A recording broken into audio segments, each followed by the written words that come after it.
He's just a coffee shop worker." The words echoed through the ballroom like a gunshot. Laughter erupted. My grip on the wine glass tightened so hard, I thought the stem might snap. My wife, Haley, didn't even flinch. She just stood there beside her father, laughing at me. I looked around the room, men in tuxedos, women in silk gowns, chandeliers glowing above them all. These were her people, the elite, the connected. And I was the outsider, the small man who served them oat milk lattes. Haley's father, Richard Langston, CEO of Langston Development Group, wore his arrogance like a designer suit. "He's got a beard, an apron, and dreams," he continued, raising his glass. "That's cute, right?" More laughter. Even the violinist smirked. I wanted to say something. Anything. But I knew the game. You speak up here, you're the problem. You stay quiet, you're the punchline. I stayed quiet. Until she walked up to me. A slim blonde in a tight gray pencil skirt and heels that probably cost more than my car. Her badge read Amelia, executive assistant. She looked nervous. I starting. Like she was about to commit treason. "Sir," she leaned in, voice low, "we need your bank's approval on the emergency bridge loan." Mr. Langston's Q3 numbers didn't hit target. I blinked. "Excuse me." She looked up at me like I was the last person she wanted to be talking to right now. "We submitted the file this morning. Your VP said only you can greenlight it. Mr. Langston's company needs that loan by Monday, or they risk violating lender covenants." I stared at her. Then I stared at Richard. His smug grin was gone. He was mid-sip, watching us from across the room. His eyes met mine. And for the first time since I married his daughter, I saw fear behind them. It felt like everything inside me clicked into place. I own that bank. Langston doesn't know it because it's not called Bradley Bank.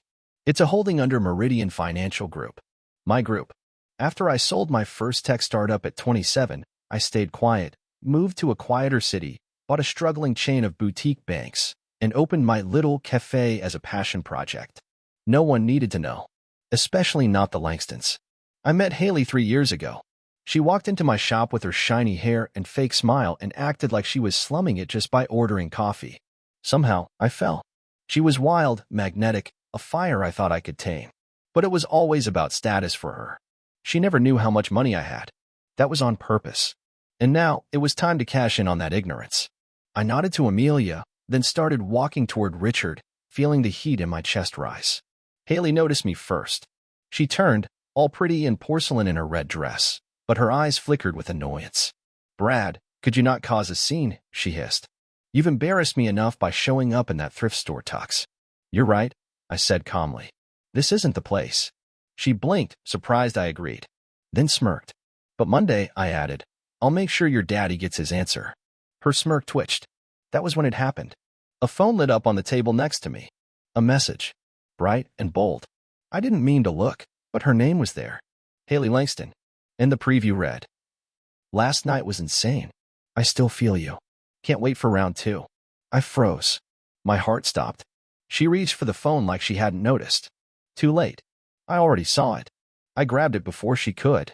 The name on the message? Cameron Locked. My best friend. Our best man at the wedding. She laughed, actually laughed, and tried to snatch the phone. "You're being dramatic, babe. It's not what it looks like." "Oh, so he wasn't in our house Tuesday night while I was in Chicago?" I said through clenched teeth. Her face paled for half a second. Then the smirk came back. "You were gone. And we were bored." That's when I knew. This wasn't a mistake. This was a pattern. She never respected me. Not as a man, not as a husband, and clearly not as someone she thought mattered. But she was wrong about one thing. I did matter. And now, I had a very personal reason to make her daddy's financial empire crumble. As I walked away, I didn't say another word. I just gave Richard a cold smile. Monday would be a funeral. Not just for his company, but for the illusion of our perfect marriage. I didn't sleep that night. I sat in my car, parked in the driveway, engine off, fingers drumming the steering wheel while the house sat dark and quiet in front of me like a liar caught mid-sentence. I didn't go inside. I couldn't. Every time I closed my eyes, I pictured them, Haley and Cameron, in my bed, on my couch, laughing behind my back, probably talking about how naive I was, how easily fooled. 3 years of marriage. 3 years of swallowing her sarcasm, pretending her comments didn't sting. The jabs about my little cafe, the sideways looks when I wore my favorite old hoodie, The eye rolls when I said I wanted to stay in instead of going to some gala full of fakes. And the whole time, she was doing that with him. I finally went inside at dawn. The house was still. Our dog, Bentley, didn't even bark, just lifted his head from his spot at the foot of the stairs and gave me this look. Like he knew too. She was upstairs. Still asleep. Lying there like nothing had happened, like she hadn't just torn my soul out with a smirk and tossed it under those designer heels of hers. I stood in the doorway, watching her. Her perfectly smooth skin, that smug face resting against the silk pillowcase I bought her last Christmas. I almost pitied her. She had no idea what was coming. I went to the guest room and grabbed my laptop. Pulled up the Langston account file. They were over-leveraged, bleeding cash from that new Vegas project Richard had bragged about. I could tank the loan right now. Deny the whole thing. Send them spiraling. But that would be too kind. No, I wanted them to beg. By noon, she was up, dressed, and in the kitchen like nothing had happened. Pouring coffee like she was the good little wife. You didn't come to bed, she said without even looking at me. I leaned on the counter. No. I was thinking about how my best friend was in our bed while I was gone. She sighed. Brad, stop being dramatic. It wasn't like that. I stared at her. You mean you didn't do it? She met my eyes, and for a second, just a second, something flickered, shame maybe. But it vanished. I mean, we had fun. But you were never really present, were you? You're blaming me?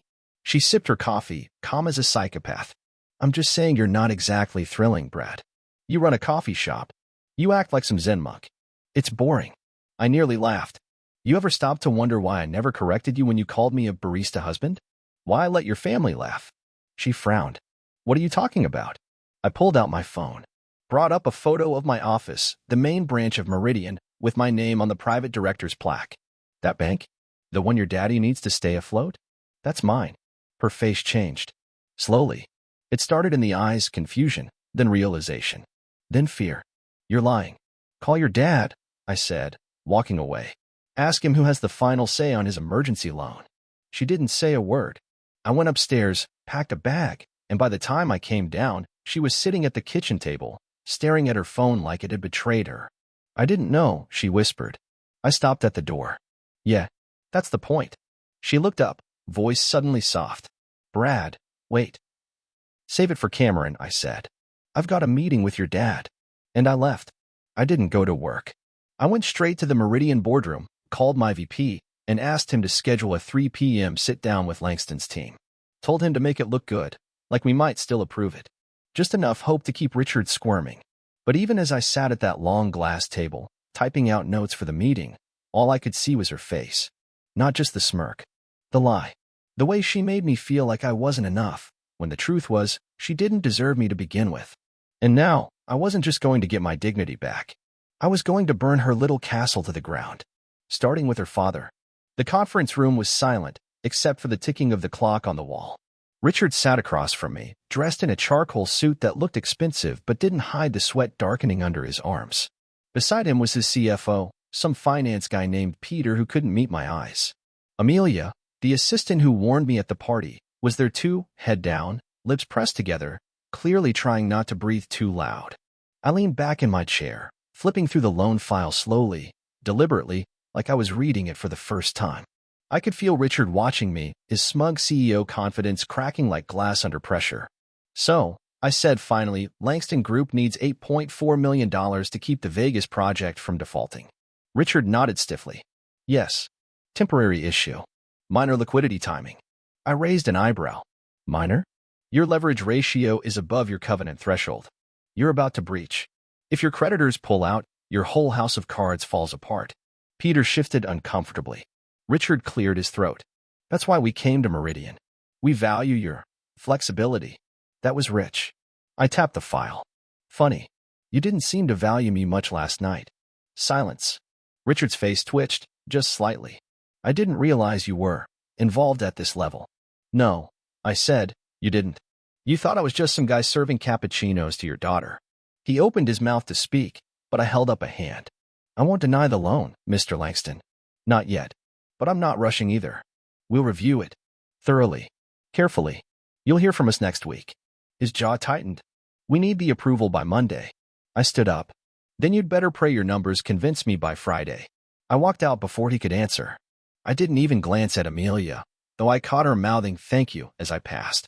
The elevator doors closed behind me, and for the first time in days, I exhaled. But the storm wasn't over. When I got home, Haley was waiting. Hair done, makeup perfect, like she was trying to reset the clock to a time when she still had control over me. "You embarrassed my father," she said the moment I walked in. I tossed my keys on the counter. "He embarrassed himself." She crossed her arms. "This petty revenge tour? It's pathetic, Brad. Not as pathetic as cheating on your husband with his best friend." She rolled her eyes, and it took everything in me not to snap. "Oh, grow up. You think this is about love? You were convenient, stable, but honestly, you're boring." "Boring," I repeated. "Right. So that's why you kept lying to my face for months. Because I was boring." She laughed, a bitter, condescending sound that made my stomach twist. "You think just because you own some bank, you're powerful now? You're still the guy who makes people's coffee. You're not one of us." I walked toward her slowly. "And you're just another rich girl playing house until something more exciting shows up." Her expression changed, but not to guilt. To rage. "I gave up my life for you," she snapped. "You think I wanted to live in this basic house with your basic dog and your stupid routines? I wanted Paris. Parties. Real men. That was it." I pulled out my phone, opened a video app, and hit play.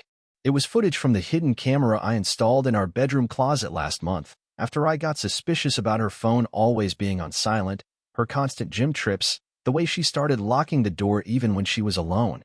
There she was, Haley, in our bed, with Cameron. "I wanted proof," I said calmly. "Now I have it." Her face drained of color. "You recorded me. That's illegal." "No," I said. "It's our house. My property. My camera. And now it's my leverage." She lunged forward, trying to grab the phone, but I stepped back. "Touch me, and I'll file for assault." "Brad, wait." Her tone changed instantly. Soft. Sweet. Manipulative. "You don't have to do this. We can talk. Fix this." "You don't want to fix anything," I said. "You just don't want to lose your lifestyle." She didn't respond. I grabbed my bag again and turned for the door. "Where are you going?" "To talk to Cameron," I said. "Man to man." "Brad, don't you dare." I didn't listen. I closed the door behind me and smiled. She was finally scared. And I wasn't done yet. Cameron lived in one of those downtown high-rises, sleek glass, concierge at the door, the kind of place guys who peak early think makes up for having no spine. I knew the code to the building because, once upon a time, we were close. Real close. He was the guy I called after my mom passed, the one who helped me move into my first apartment, the guy who stood next to me at my wedding, holding the ring she would eventually wear while she climbed into his bed. I didn't knock. I pounded. It was early evening, and I could see the lights flick on through the glass panels by the entrance. A shadow moved. Then the door opened, and there he was, shirtless, smug, completely unaware of the storm he'd just invited into his life. "Brad," he said, blinking like I wasn't real. "What the hell are you?" I hit him. Hard. His back slammed against the wall, and he slid down with a grunt, holding his jaw. "That's for pretending to be my brother," I said. He groaned, trying to get up, but I shoved him back down with my boot. "That's for touching my wife." She said he started, but I cut him off. She said what? That we were over? That I was distant? That it didn't mean anything? I crouched, my face inches from his. "You think that makes it okay?" He didn't answer. He looked pathetic. No fancy suit, no fake confidence. Just a weak man caught doing a weak thing. "She told me it was just once," I added, watching his face carefully. He hesitated. My stomach turned. "How long?" He wiped blood from his lip. 3 months. I stood up slowly, breathing through my nose. 3 months. 90 days of lying. Of sitting across from me at dinner parties. Of shaking my hand. Giving toasts. Cracking jokes. I could kill him. Right there. No remorse. But he wasn't worth that. I had something better planned. "You're going to do something for me, Cam," I said, stepping back. "You're going to record a video. Right now. Telling the truth.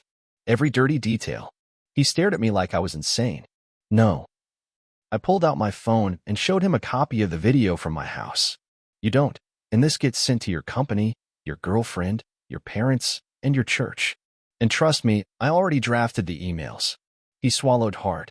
"Fine." The camera was rolling 30 seconds later. He sat on his couch, eyes still puffy, shirt thrown on halfway, and confessed. Everything. How it started. How she came onto him. How they laughed at me. How she told him I was just a dumb coffee guy. I didn't flinch. I didn't let it show. But every word was another nail in the coffin of the man I used to be. When it was over, I took the video, made him sign a printed confession, then told him never to come near me again. On the ride home, I stared at the city lights and wondered how long I'd been asleep at the wheel of my own life. How many dinners I sat across from Haley, watching her smile and lie through those perfect white teeth, thinking love could be enough to keep a person faithful. It wasn't. When I got home, she was waiting on the steps, mascara running, wrapped in the same robe she used to wear after we connected. I didn't mean for it to go that far, she whispered.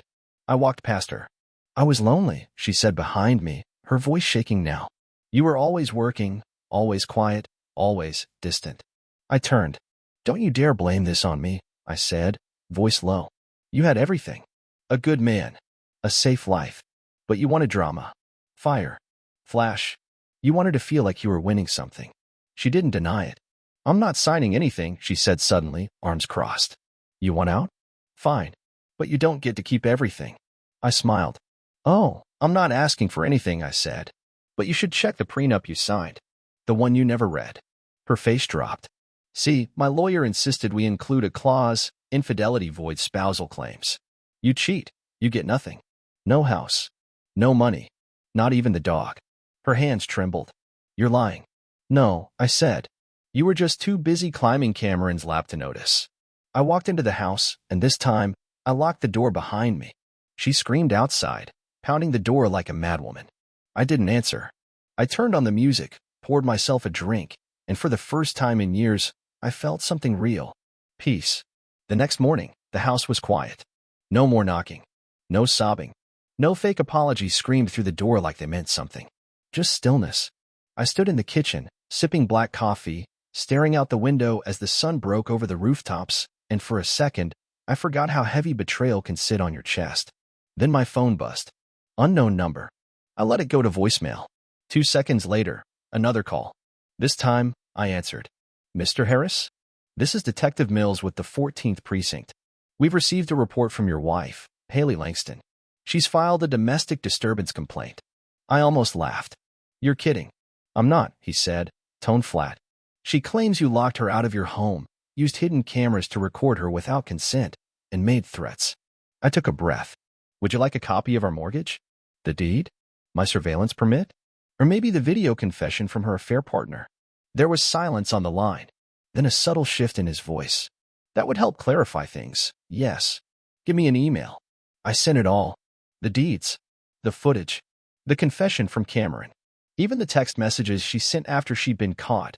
Desperate, manipulative, full of lies and contradictions. An hour later, another call. Mr. Harris, Detective Mills said, you won't be hearing from us again. Have a good day. She tried to destroy me. I didn't just dodge the bullet. I sent it back with interest. Later that day, I got an email from Meridian's legal department. Richard Langston's company had submitted new paperwork, redrafted financials, revised projections, personal assurances, all with a single note at the bottom. Please, we're counting on you. I stared at the signature. Richard A. Langston, CEO. And below that, a forwarded message. From Haley. Daddy, please tell Brad we can fix this. I'll do anything. He just needs to stop being so emotional. I closed the laptop. That was the final nail. She didn't feel guilt. She felt inconvenience. She wasn't sorry for cheating. She was sorry it cost her power. And now she was crawling to her father, hoping he could strong-arm his way back into favor. They both underestimated me. 2 hours later, I made the call. Peter, I said to the CFO, you're not getting the loan. Silence. I've already alerted the other banks. No one's covering your breach. You'll need to liquidate. Mr. Harris. Tell Richard, I said, that the next time he wants to humiliate someone in front of a ballroom full of strangers, he should make sure they don't own the knife. Click. I left the house that night. I didn't want to be inside those walls anymore. Every corner of that place echoed with her laugh, her footsteps, her lies. I booked a room downtown, a high-rise suite with blackout curtains and silence. By midnight, my inbox exploded. Messages from mutual friends. What happened? Dude, Haley's losing it on Instagram Live. She just called you a controlling sociopath. I opened the app. There she was. Live. Red-faced, fake crying, talking about how I emotionally abandoned her and led her to seek love elsewhere. She twisted every truth until it was unrecognizable. She even pulled Bentley, the dog, into the frame like it'd save her reputation. But the comments? They weren't buying it. Didn't you cheat on him with his best friend? Girl, you laughed when your dad called him a loser. Why are you crying now? You didn't seem sad in that hotel pic with Cam. The mask was slipping. Hard. And I sat there, watching it all unfold like the final act of a play I never asked to star in. Then I turned off the screen, picked up my drink, and stared out at the skyline. Somewhere out there, Haley was screaming at a screen, clawing for control. Cameron was probably hiding in his apartment, hoping his firm didn't fire him. Richard? He was watching his empire crack beneath him. Headlines tomorrow would spread the news of the collapsed deal. Stockholders would revolt. And me? I finally felt light. Like the weight of pretending was gone. I wasn't the guy she thought I was. I was the guy who survived her. And that was just the beginning. The fallout hit faster than I expected. By morning, Langston Development Group was trending, not for a new luxury tower, not for a charitable gala, but because news broke that they were defaulting on their largest project. The Vegas deal was collapsing. Shareholders were in panic mode. A leaked memo from one of the junior execs said the company was desperate and burning cash like a forest fire. And right there, tucked into the center of the online storm, was a single quote from a Meridian Bank insider. The final decision came from the top. My inbox was flooded. Some were from financial media trying to get a comment. Some were from old colleagues I hadn't heard from in years. One stood out, an email from Richard himself. No subject, just 2 words. We need to talk. I didn't answer. That afternoon, Haley showed up at the bank. Security called up to let me know she was in the lobby, demanding to see me. I told them no. 15 minutes later, I got a text from her. You're going to regret this. You're burning everything. But she still didn't get it. I wasn't the one who set the fire. She was. I was just watching it spread. By sunset, Cameron's law firm released a statement that he was no longer affiliated with the organization. Fired. Effective immediately. I heard through a mutual friend he tried to claim emotional harassment, said I intimidated him, physically threatened him. That claim didn't survive the confession video. That night, I went back home for the first time since it all exploded. The driveway was empty. Her car was gone. So were most of her clothes. The closet was half empty, like a ghost had swept through, taking only what she thought was valuable. But the engagement photo still sat on the hallway table, framed, untouched. It showed us smiling on the beach, arms wrapped around each other like we were 2 pieces of a perfect puzzle. Lie. I grabbed it, walked into the backyard, and smashed it against the stone patio. Felt good. The next day, the papers came through. My lawyer had filed the divorce, citing infidelity and property protection. She hadn't contested, probably knew better by now. Her lawyer requested a meeting to negotiate dignity. I laughed out loud reading that line. She lost her dignity the moment she decided pleasure was worth more than commitment. And I'd already won the only negotiation that mattered. A few nights later, I got a call from her number. I let it ring. Voicemail. Then another. And another. Then a message. Brad, please. Can we talk? I miss you. I didn't mean for it to go this far. I was stupid. Please don't let this be how it ends. I stared at it for a long time. Then I deleted it. The old me would have needed closure. A conversation. Some kind of final scene with the violins playing and a dramatic walkout. Not anymore. She made her choice. She made it every day she lied. Every night she snuck behind my back. Every time she laughed at me when I wasn't looking. Her choice was Cameron, and greed, and drama, and cruelty. Mine was freedom. 1 week later, the divorce was finalized. Langston Development collapsed under the weight of debt and mismanagement. Haley's father resigned under pressure. Their name, once plastered across high-rise banners in golf tournaments, became a cautionary tale in Forbes articles and banking forums. Cameron moved cities. Probably changed his name. Good. As for me, I sold the cafe. Bought a cabin 2 hours north, near the lake. Built it out with real wood. None of that fake luxury veneer Haley loved so much. Got Bentley back. She tried to fight for him, but the prenup said otherwise. I wake up to silence now. Clean air. A life that doesn't require masks or apologies. And sometimes I think about her. Not with pain. With peace. Because when someone shows you exactly who they are, you don't need to fix them. You just need to walk away. And never look back. I thought that would be the end. But some endings refused to stay buried. 2 months after the divorce was finalized, I got a letter. An actual, physical envelope, no return address. But the handwriting was familiar, clean, all caps, always trying too hard to be perfect. Haley's. Inside was a short note and a folded ultrasound photo. I didn't know how to tell you, it began. I found out a week after you filed. I don't know what to do. I haven't told anyone else. Please, if there's any chance this could change something, call me. My hands went cold. I stared at the photo. Black and white. Blurry. But unmistakable. I reread the note. Then again. And again. My stomach was in knots. My mind ran in every direction at once. Was it real? Was this another manipulation? Another scheme? But the dread was familiar, too familiar. Because if it was true, then everything just got more complicated. I didn't call her. Not yet. Instead, I drove back to the city and made an appointment at the clinic listed in the corner of the paper. Told them I was the ex-husband, that I needed confirmation. The receptionist looked at me with pity, said she couldn't legally tell me anything unless I was listed as the father or had patient consent. That answered more than she realized. Still, I left my number. If she asks for me, I said, I'm not hiding. 3 days passed. No call. No text. On the 4th day, I got another envelope, this one from a law firm. Inside was a petition for paternity and a pre-filled custody agreement. No note. No explanation. Just cold paperwork. I felt it then, that old familiar twist in the gut. The way she always turned something personal into a transaction. Not can we talk. Not do you want to be a father. Not even I'm sorry. Just sign here. I called my lawyer. Is there a way to confirm the child is mine without cooperating directly with her? I asked. He paused. Yes, but you'll have to wait until the child is born. Then we wait. In the meantime, the media had picked up the Langston story again. A new scandal, whistleblower testimony revealed inflated earnings, shady offshore accounts, and falsified investor reports. Richard was being investigated for securities fraud. Haley's name came up too, email she sent, approving marketing materials full of lies. It was unclear how deep she was, but enough to drag her reputation further into the mud. And the icing? A video surfaced. One from a private party months before the scandal broke. Haley, tipsy, bragging to a group of women about how easy it is to make a man fall if you just stroke his ego right. The internet tore her apart. For once, I didn't feel rage. I felt nothing. I kept working. Quietly. I expanded the bank's private lending division. Bought a few distressed properties, one of them used to belong to Langston Holdings.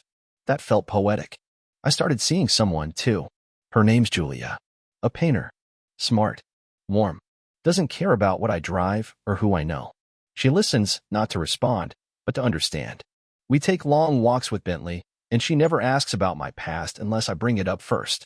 And one night, I finally told her. All of it.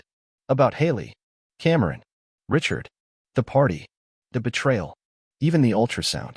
She didn't flinch. She just said, that woman never deserved you. But maybe the child does. That hit hard. Because as much as I wanted to shut the door forever, I knew if the baby was mine, I wouldn't abandon it. A month later, Haley called. Not a message. Not a letter. A real call. Her voice was tired, strained, softer than I'd heard in years. Brad, she said. It's a girl. I didn't say anything. She has your eyes. Still, I stayed silent. I named her Lila, she whispered. You can come see her if you want. I drove to the hospital. Not for Haley. For the child. She was tiny, sleeping in a plastic crib, unaware of the chaos that brought her into the world. And when I looked at her, I didn't see Haley. I didn't see betrayal. I saw innocence. A new beginning. And right then, I made a decision. I'd fight for custody. Not out of spite. Out of love. Because I'd spent too long being used, lied to, and disrespected. It was time to become the man I should have been from the start, not for Haley. For Lila. The custody battle was brutal. Haley didn't go down quietly. She weaponized everything, old text messages, pictures out of context, even tried to twist the confession video against me. Said I had a pattern of control, that I was emotionally manipulative. Her lawyer painted me like a cold, calculating businessman who couldn't provide the warmth the child needed. But facts don't lie. And neither did Cameron. He testified. Said Haley had been unfaithful not just with him, but with others. Said she mocked the idea of motherhood. Said she once joked about using a baby to lock down leverage in the divorce. It crushed her case. The judge saw through it. The lies. The dramatics. The fake tears.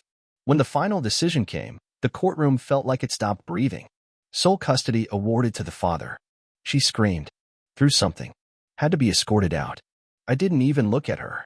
Because in that moment, all I could see was Lila, asleep in my arms, her tiny chest rising and falling, completely unaware of the war fought over her. I raised her alone. Not because I had to. Because I wanted to.